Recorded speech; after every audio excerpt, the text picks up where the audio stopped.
आज तक वहाँ किसी ने भी ना तो अतिक्रमण हटाया, ना इसके विरुद्ध एफआईआर लॉन्च करी निगम प्रशासन ने, ना कोई कार्रवाई हुई है। इस संबंध में मैंने हमारी नगर निगम की साधारण सभा जो अभी 27 तारीख को पिछले माह हुई थी, उसमें भी मैंने महापौर महोदय से निवेदन किया था और मैंने कागजात प्रस्तुत किए थे।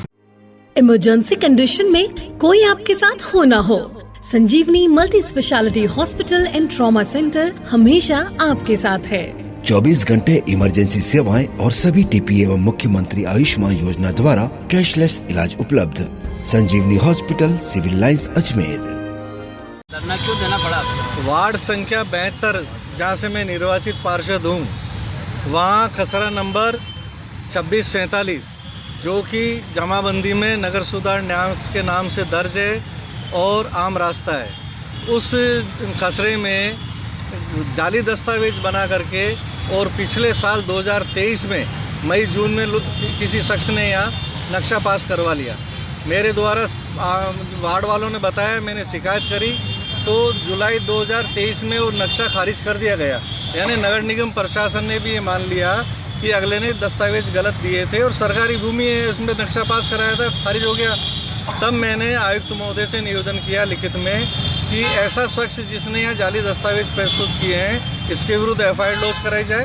साथ ही जो नक्शा नवीस जिसने इस नक्शे का अनुमोदन किया उसे ब्लैक लिस्टेड किया जाए और इसका जो अवैध निर्माण, जो बाउंड्री वाल इसने बना रखी है, उसको तोड़ा जाए।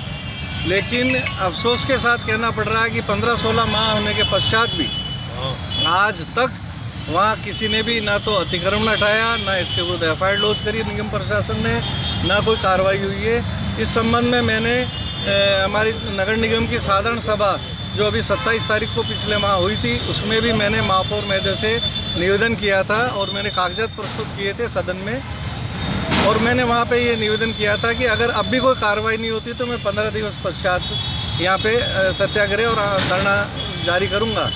लेकिन आज तक अफसोस के साथ कहना पड़ रहा है कि आज तक उसके विरुद्ध कोई कार्रवाई नहीं हुई है। आज भी नक्शा वहीं का वहाँ कायम है, नक्शा तो खारिज है लेकिन उसका कब्जा कायम है।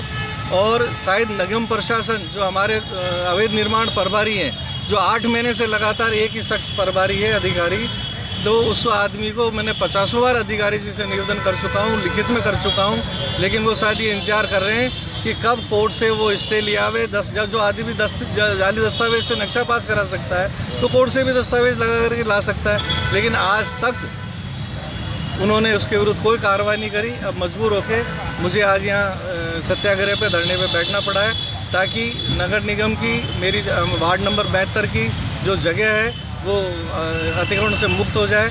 और चाहे तो निगम प्रशासन उसको सामुदायिक भवन में दे। हमारे यहाँ वैसे ही मेरा वार्ड पूरा पहाड़ी क्षेत्र है, कहीं सामुदायिक भवन नहीं है, जनहित के लिए काम में लेवें।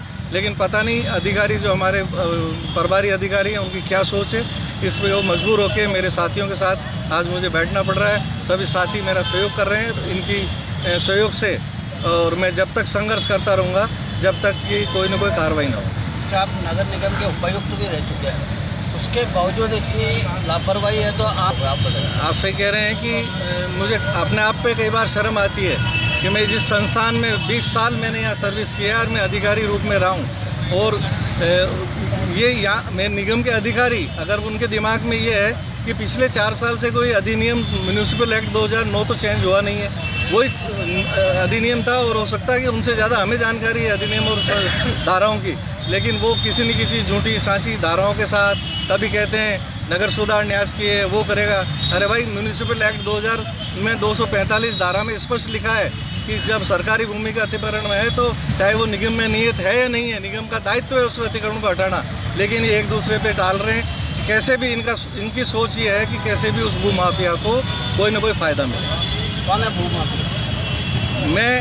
मैं कभी उनसे मिलना या नहीं हुआ, लेकिन जो नक्शा पास हुआ था वो जैन, पंकज जैन